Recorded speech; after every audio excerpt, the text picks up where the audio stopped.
out of control. In addition, in terms of confirmed cases, we have, of the 15 suspected cases, 4 of them were confirmed through laboratory investigation. And out of this, there were 2 deaths, one from Naduli district and then another from Jaka district. That was Dr. Josephat Nugazal. He is the Upper West Regional Director of Health.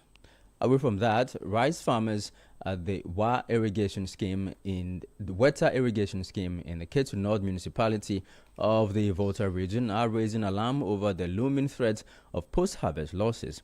According to the farmers, despite significantly reducing prices in a bid to attract buyers, demand remains low, leaving large quantities of rice stockpiled in warehouses and on farms. The farmers are therefore calling on the government and relevant stakeholders to urgently intervene by facilitating market access, linking them to bulk buyers, or introducing buffer stock mechanisms to prevent their hard-earned produce from going waste.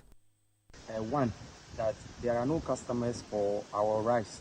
Right now, we have the rice in abundance. And then when we speak now, the price of the rice has drastically come down as compared to last year where the price was okay and then the farmers were happy. But right now, the price has come down, and moreover too, there are no customers to buy our rice. And again, as we speak, the input costs are the same. The price of harvesting, conveying, the transportation cost is the same. But as it is down, the price I feel how do you call it? Our customers are ready to buy. They are not even having the money to pay us, so we can't sell. So we are in need of a lot of help in terms of whether it is loan or whatever. If not, the major season that is what close.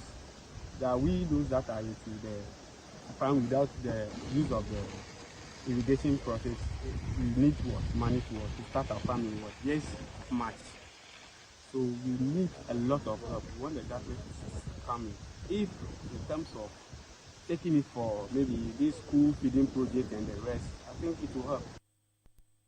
You heard some rice farmers at the Weta irrigation scheme in the Ketu North municipality of the Volta region lamenting the threats of post-harvest losses as their produce remain in their farms. Our Volta regional correspondent Desmond Salasiago has been visiting these farmers and their farms and has joined us via telephone. Desmond, good afternoon to you. How dire is this situation? All right, good afternoon, Charles. So as we've seen at some places where this issue of rice glass or the food produce are not being sold, it's the same thing here at Beta. At the irrigation scheme, the land is over 200 acres. And it's not for just one person, but for communities along the irrigation scheme. So last year's production, we still have a lot of rice at the farms. Most of them are also at the warehouses. Some are the milling centers. But the issue now is after milling, they are not able to sell them to buyers, or buyers are not coming. And according to the farmers, they've reduced the price significantly to the extent that they are even at a loss now. They've spent much on production in terms of inputs, fertilizers and others, but have reduced the price significantly and are not even making sales. They are even at a loss. They are not able to fund their next production.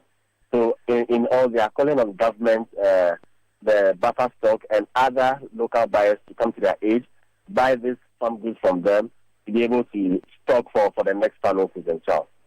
Well, this one, in your engagement with them, is this because they have produced more than they would ordinarily? Is this the reason why they've been unable to sell what they've been able to produce? All right. So according to them, they produce what they've been producing for several years now, but the influx of the foreign rice in the system has been one of the challenges they are facing. So they indicated to me that in the Volta region, some producers or some market people are taking the rice from Togo and other parts of the of West African countries into the system. This is making it difficult for buyers to come to to their side to buy.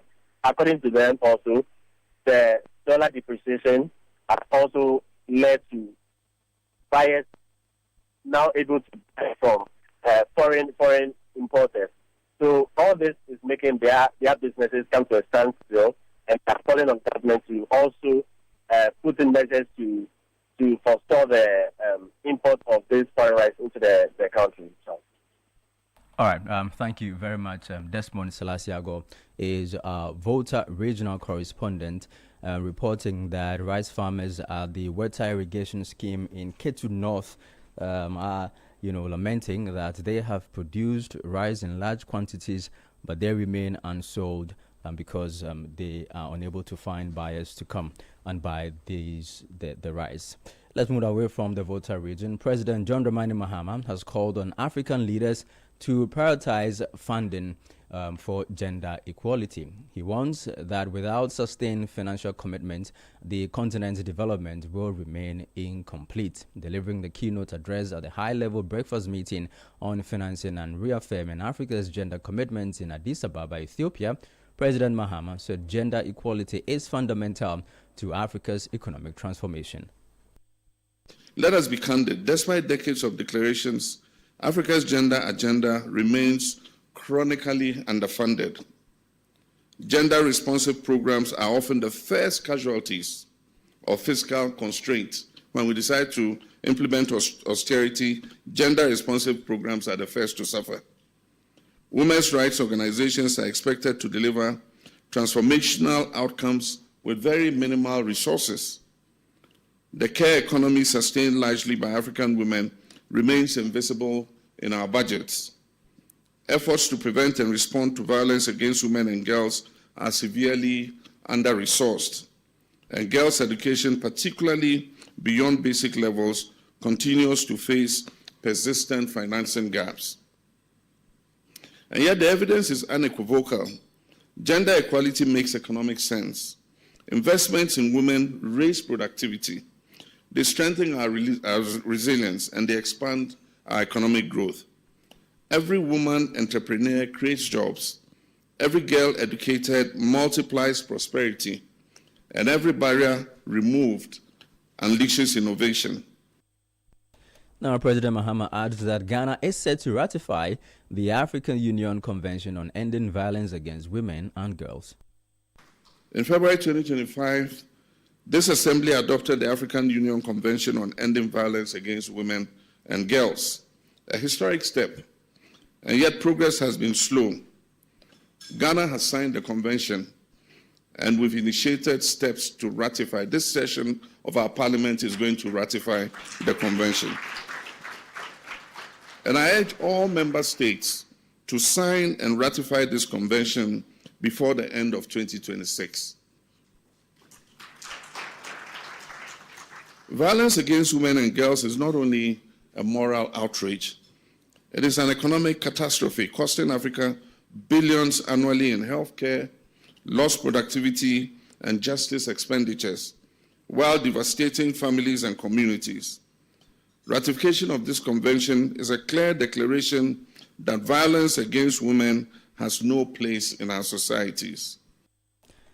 President of the Republic, John Dramani Mahama. Now, several residential homes and businesses in Fijai, in a suburb of Nyanyano in the Gomwa East district of the Central Region, have been disconnected from electricity following the theft of electricity meters.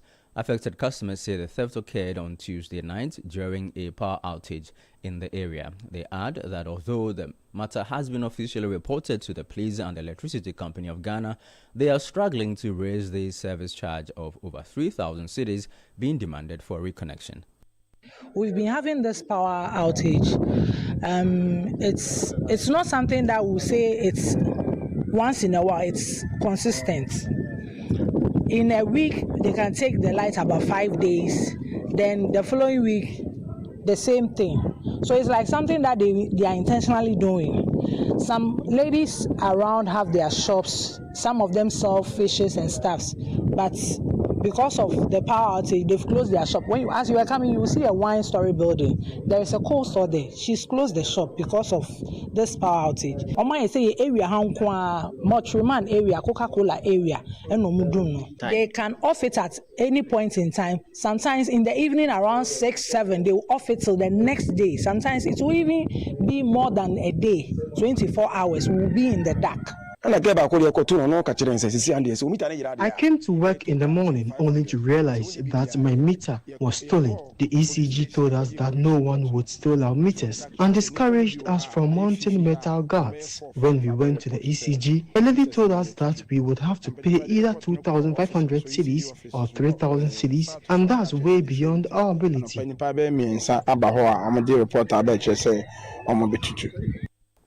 You heard some residents in Fija, a suburb of Nyanyano in the Gomoa East District. Away from that, the Kpong Katamanso Municipal Assembly says it will work with contractors to rehabilitate roads in Gwetile following complaints from residents about their poor conditions.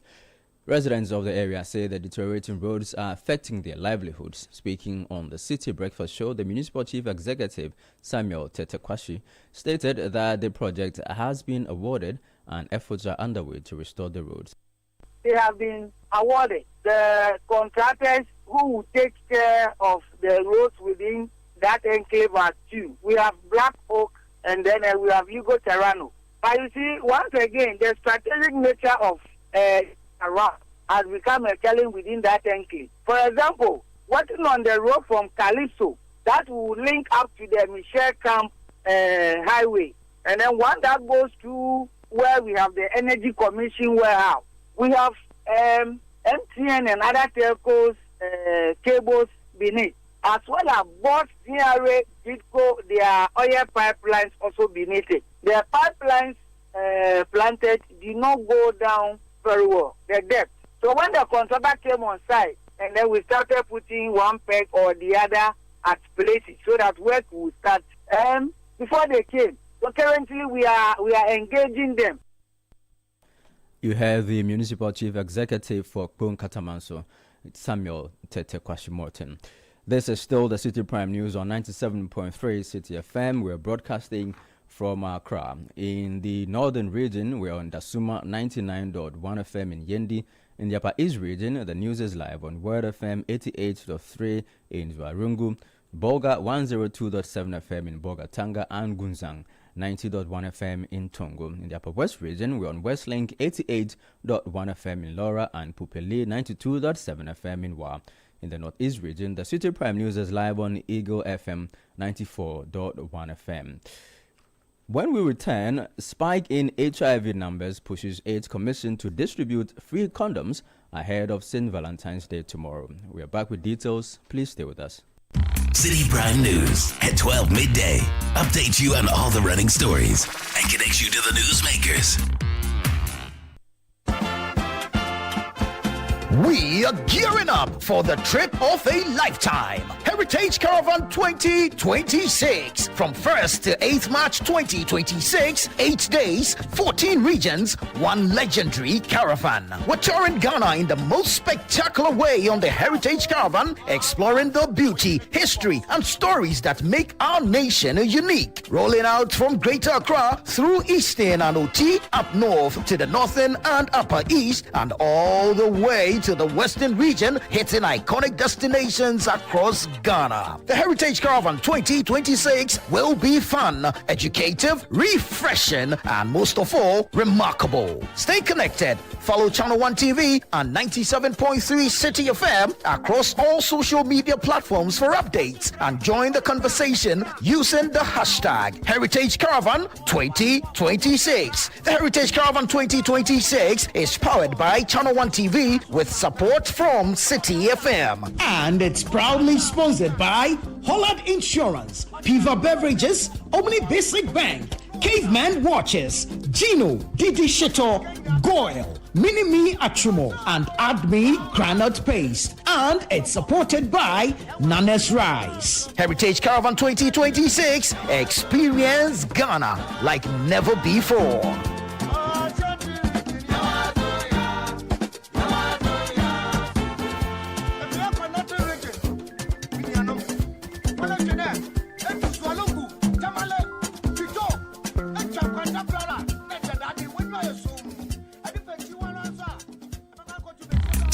Prime News at 12 midday. Update you on all the running stories and connects you to the newsmakers. You're welcome back. This is the Citi Prime News on 97.3 Citi FM, broadcasting from our studios in Accra and across our partner stations here in country and also around the world on citinewsroom.com. Let's do some more stories. Ghana's National AIDS Control Program says it will distribute condoms at selected shopping malls as part of efforts to reduce the spread of HIV ahead of Valentine's Day. Speaking on the Breakfast Daily Show on Channel 1 TV, the head of Prevention, Counseling and Nutrition, Caroline Adonandaga, urged young people to make responsible sexual choices and prioritize their health. To the young persons especially, for tomorrow is that please be responsible as you celebrate love. Be responsible, use your condoms. I'm going to leave some of them here. Come over if you are close by, pick some condoms, and then we'll be at West Hills Mall tomorrow to distribute the same self-test kits. And then, so those around there, please come over to the West Hills Mall. You'll see us there distributing these things for you. And please, if you don't know your status, take the test. Because if you are a real man or a woman of substance, you should want to know whether you're HIV positive or not, okay? And then also take one for your partner, okay, so that you live your life productively. And then together we will help prevent HIV infections in the country. You heard the voice of Caroline Adonadaga. She is the head of Prevention, Counseling and Nutrition at the National AIDS Control Program. She was speaking earlier on the Breakfast Daily program on Channel 1 TV. Now, the government says it will strengthen implementation of Mental Health Act to improve care nationwide. Authorities plan to expand community mental health services to all districts and ensure each of the 16 regions has at least one psychiatrist and a psychologist to coordinate services. Speaking at the Show Your Love campaign in Accra, the Chief Executive of the Mental Health Authority, Dr. Eugene Dodoye, says the reforms aim to widen access to treatment. We want to expand community mental health services across districts. And I must say plans are underway to make sure that at least every region, all the 16 regions, would have a psychiatrist. And definitely each region must have a psychologist. So we're going to have our regional mental health coordinators who will be either psychologists or psychiatrists. We will definitely have supervision of district mental health care by our psychiatry residents and psychology residents. You heard the Chief Executive Officer of the Mental Health Authority, Dr. Eugene Dodoye. Now, the National Chairman of the NDC, Johnson Asiedu Nketia, says securing a majority of NDC-affiliated assembly members will facilitate smoother approvals for the party's nominees for MMDC positions. He warned party members that allowing opposition dominance in the assembly election could create challenges for the appointment of preferred MMDCs. He made these remarks during his thank you tour in a Futu in the central region.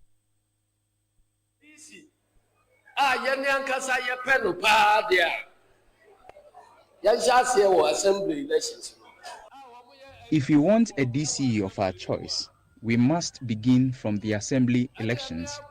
If we ensure there are more NDC-affiliated assembly members, they will vote for me as DCE, even though I am not from this community. But if we allow the MPP to dominate the assemblies, an NDC president will have difficulties appointing a DCE of choice. MPP for NDC need a president.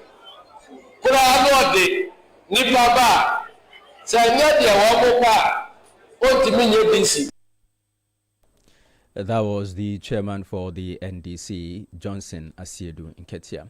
Now, Ghana Investment Support Program has launched a new initiative aimed at helping businesses become investment ready. The partnership with the Swiss State Secretariat for Economic Affairs seeks to expand access to funding, strengthen Ghana's investment ecosystem, and unlock growth opportunities for small and medium-sized enterprises and transaction advisors. Speaking at the launch, a senior consultant at the program, David Tete, said the initiative is addressing structural barriers and channeling more funding to SMEs through fund managers. So we put together a one-year training program where we train pension trustees on understanding the new asset class. And out of that, these pension trustees are now starting to do more or provide more capital to fund managers. And these fund managers, in turn, choose SMEs that they invest in. So that's one way in which we tackle an ecosystem problem. In another instance, we look at associations, SMEs. When they think of access to capital, they think, let's go to a bank. But it may not necessarily be a bank you need. SMEs need help before they can access the capital. Sometimes it can be governance. They don't have the right structures, the right CEO and board. Sometimes it's just financial management where they need support. So we provide that support to SMEs so that they can be ready and qualified to receive capital. So we are just an ecosystem builder, and the money that we receive allows us to tackle all these issues so we can free up more capital to SMEs. So the fantastic thing is that with additional capital injection into this program, we're able to reach more SMEs, reach more transaction advisors, and help to unlock more capital for SMEs in Ghana. You heard David Tete. He is a senior consultant at the Ghana Investment Support Program. Now, cocoa has dominated the news lately. Former head of public affairs at the Ghana Cocoa Board, Fifi Boafo, is calling for clarity on the government's new directive requiring local processing companies to process up to 50% of cocoa beans before export. The Finance Minister, Dr. Kasiel Ataforsin, made the announcement yesterday, adding that for the remainder of the current 2025-2026 cocoa season, all outstanding cocoa beans are to be allocated exclusively for domestic processing. Speaking in an interview with Citi News, Fifi Boafo stressed the need for detailed guidelines to ensure smooth implementation of the directive. The processing they talked about, we also do not know as to what kind of processing are we making reference to. Is it primary processing, secondary, or to the tertiary level? What companies are going to do the processing? So bear in mind, cocoa processing belongs to government of Ghana and some local stakeholders. WAMCO, government of Ghana, is a shareholder. But there are other companies, Barry, Olam and Co., who are multinationals who have set up here. But these are local companies. They form part of the installed capacity we have. So if we say they are going to process them here, is it the local companies that are going to do the processing or the multinationals that are going to do the processing? If we only limit it to the local companies do not have the capacity to process it up to 50%. And the multinationals are going to be part of it. Is government going to have control as to how, as to what happens to the processed cocoa beans? You had a former head of public affairs at Cocoa Board, Fifi Boafo. Meanwhile, the Mancron Cocoa Cooperative Farmers Association is urging growers to accept the government's reduction in the cocoa producer price as part of wider sector reforms. The price has been cut from 50,660 cedis to 41,392 cedis per ton. The association's president, Francis Terno, tells Citi News the reforms must be sustained to secure the industry's future. All the cocoa farmers in Ghana understand that the price on the world market is not doing well, and for that reason, the price has to splash down. Whether you do politics with it or not, that is what is happening on the world market. Although looking at the policies that the finance minister has stated, one of it is that we wanted to go for bonds and not syndicated loans. When you take bonds, it takes like 10 years, 20 years. So it means that the money will be in the account for us every time that cocoa is ready. So it means that we are not going to suffer for these challenges again. That is what we are believing. Farmers are accepting that. But what you don't want to hear from next year that we'll go and sell cocoa again and hear the same news. If that thing occurs again, then we'll lose the trust. You heard Francis Terno. He is the president of the Mancron Cocoa Cooperative Farmers Association. In some other news, Vice President Professor Nana Jane Opoku-Agyeman says preparations for the rollout of the government's flagship Women's Development Bank are at an advanced stage. She announced that a 2-day workshop has been convened to finalize key implementation strategies. Speaking at the 65th end-of-year gathering and general meeting of the Greater Accra Markets Association, she said the initiative aims to expand access to finance for women-led businesses.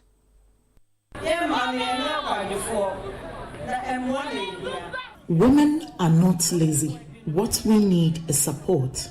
We promised the creation of a special bank for traders. Every major policy requires proper preparation and consultation to succeed. So rest assured, you will hear from us soon.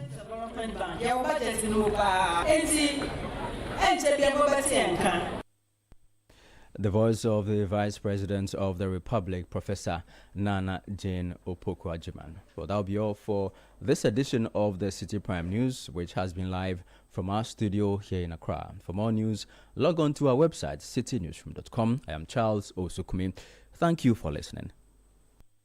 City News. We speak first. Reach our hotline on 0302-224959 and get interactive on Facebook, City 97.3 FM, and on Twitter at City 973.